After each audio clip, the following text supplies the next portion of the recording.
Hello, and welcome to this Arc tutorial. Today we're going to continue on the topic of non-destructive editing in Photoshop. Last week we went over the layer mask function, and today I'm going to do a brief explanation and demo of how I use adjustment layers in a typical archie workflow carried over from last week. And if you haven't seen last week's tutorial, there'll be a link for that below. Okay, so not too long ago, when I was a bit more noob than I am now, I would just adjust my images by going to Image, Adjustments, and selecting an adjustment function. After applying that function, however, I could never go back to fine-tune that adjustment sans the undo feature. My image would forevermore have that adjustment made upon it. This is a destructive edit.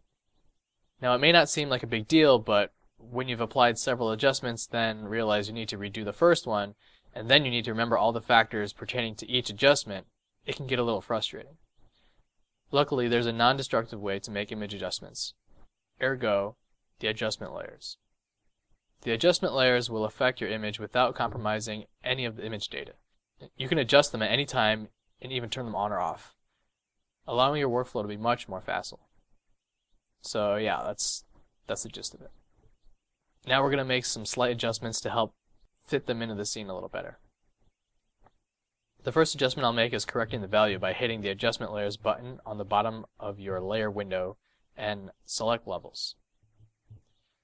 Adjust as needed. You can see that the adjustment layer affects all the layers below it, but we only want it to affect the figures, the layer directly below it and no others. We can tell it to do that by selecting the adjustment layer, bringing up its properties, and selecting the bottom left button. Now it's starting to look a little better. Value will make or break your image, so it's a good rule of thumb to focus on getting the proper range of light and dark elements in a composition. This is often why you see painters and concept artists beginning a painting in black and white before adding color. The second adjustment I'll make is to the hue and saturation. Our figures are really popping out, which isn't really good for an interior rendering. They're just supposed to be in there for scale. The viewer's attention should be on the room and not the people. So turning the saturation way down should help with that. Now to add shadow. I'll create a new layer by hitting the Create New Layer button on the bottom of the Layers window, or by hitting the keyboard shortcut Ctrl-Shift-N. I just want to paint the shadow on the floor and not so much on the legs, so I'll right-click the layer mask I'm using to mask out the figures, and I'll select Add Mask to Selection. Then select my Magic Wand tool, keyboard shortcut W, right-click on the screen, and select Inverse. Now we can hit the Layer Mask function.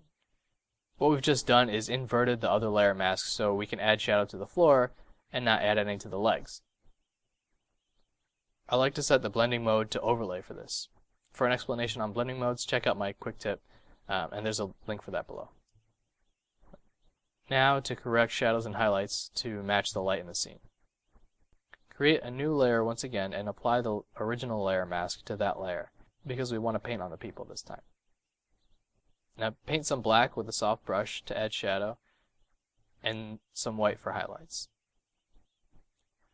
Alright, we're almost done. Just need to add a bit of reflection on the floor. Select the layer with the figures, and all of the adjustments we just made minus the shadows on the floor. Right-click and duplicate layers. Right-click again and merge layers. Get out your lasso tool, keyboard shortcut L. Right-click on the screen and select Free Transform. Up on the top of the display, type in a dash in front of the height value, giving it a value of -100% and inverting the image. Get out your Move tool, keyboard shortcut V, and move the reflection down to the feet. Assign a layer mask to this and mask out the figures. Now adjust opacity. Now for a little bit of Gaussian blur. Go up to Filter, Blur, Gaussian blur, and adjust as needed.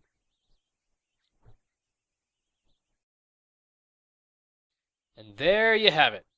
Now you know the basics of non-destructive editing. Plus, you got a sneak peek into one of my typical workflows, adding entourage into an interior architectural rendering. Next week, I'll be going over the third piece of this 3-part series, layer styles. It'll be another quick one, but a very useful one nonetheless. And until then, check out more toots on the TUTblog at mleearc.com. There's also an awesome external references list tucked away on the left side of the TUTblog page, where I've compiled some of the most useful tips, tricks, and tutorials from elsewhere on the web. It's my goal to help you in the same way that they have helped me. I'm just trying to pay it forward, guys, and looking forward to next week's tut. So, till then, cheers.